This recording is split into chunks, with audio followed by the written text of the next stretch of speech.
अस्सलामुअलैकुम दोस्तों, आज की वीडियो में हम कुवैत की एक न्यू वीडियो के साथ हाजिर हुए हैं। दोस्तों ये वीडियो जैसा कि आप तमाम लोगों के सुबह की वीडियो में बहुत सारे सवाल मिले और जबकि मुझे मैसेज भी बहुत सारे मिले कि भाई सऊदी अरब की जो फ़्लाइटें हैं वो सऊदी हुकूमत ने तो ओपन कर दी है, तो क्या कुवैत सरकार भी बहुत ही जल्द फ़्लाइटें ओपन कर सकती है। तो दोस्तों आप तमाम लोगों से कहना चाहते हैं कि कुवैत सरकार भी हो सकता है कि बहुत ही जल्द जो फ़्लाइटें हैं वो ओपन कर दे, क्योंकि सऊदी अरब ने जितने भी मुल्क हैं तमाम मुल्कों में जो मौजूद लोग हैं जिनके पास वैलिड वीज़ा वैलिड रेसिडेंसी है, उन तमाम लोगों की वापसी का ऐलान कर दिया है कि वो तमाम लोग 15 सितंबर यानी कल से वो लोग सऊदी अरब में एंट्री कर सकते हैं।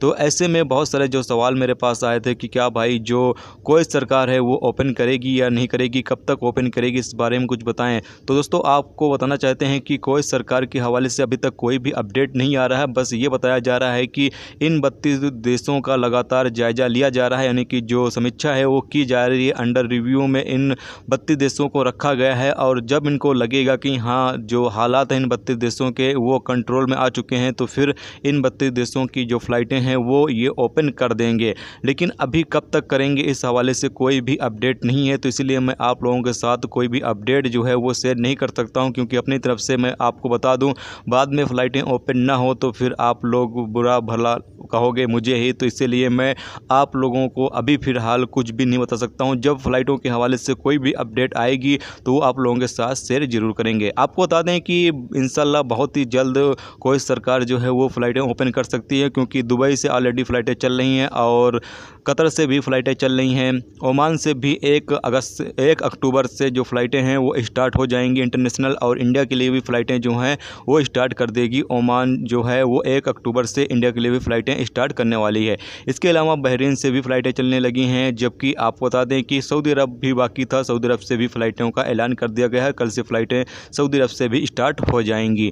अब सिर्फ बाकी है तो कुवैत बाकी है, और कुवैत भी इंशाल्लाह बहुत ही जल्द इस हवाले से ऐलान कर सकता है, क्योंकि जब बाकी गल्फ़ मुल्क स्टार्ट कर चुके हैं तो कुवैत भी अब इसमें पीछे नहीं रहने वाला है। कुवैत भी बहुत ही जल्द इस हवाले से कुछ ना कुछ अनाउंसमेंट ज़रूर करेगा। तो जब भी कोई अपडेट आएगी तो आप लोगों के साथ शेयर ज़रूर करेंगे। फिलहाल जब तक अपडेट नहीं आती है, अगर आप को ज़रूरी है कुवैत में एंट्री करना तो आप दुबई के रास्ते जो है वो एंट्री कर सकते हो, यानी कि 14 दिन आप जाकर दुबई में रहें और वहाँ से PCR रिपोर्ट लेने के बाद आप कुवैत में जो है वो एंट्री कर सकते हैं। इस तरीके से आप एंट्री कर सकते हो। बाकी अभी डायरेक्ट फ़्लाइटें जो हैं वो जब ओपन होंगी तो इंशाल्लाह आप लोगों के साथ शेयर ज़रूर करेंगे।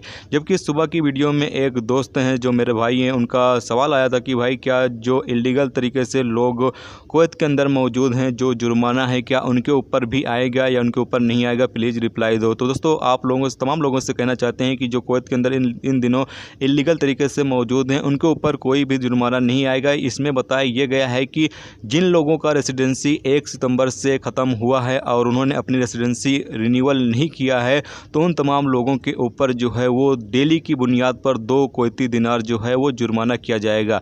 अगर वो अपनी रेसिडेंसी फ़ौरन ही रिन्यू कर लेते हैं तो उनके ऊपर किसी तरह कोई भी जुर्माना नहीं होगा, लेकिन अगर वो अपनी रेसिडेंसी रिन्यू नहीं करते हैं तो उनके ऊपर फिर जुर्माना जो है वो लगाया जाएगा। बाकी जो लोगों का पहले ख़त्म हुआ है, यानी कि मार्च से, आप लोगों को पता ही है कि कुवैत में जो लॉकडाउन का सिलसिला है वो शुरू किया गया था और फ़्लाइटें जो हैं वो बंद कर दी गई थी।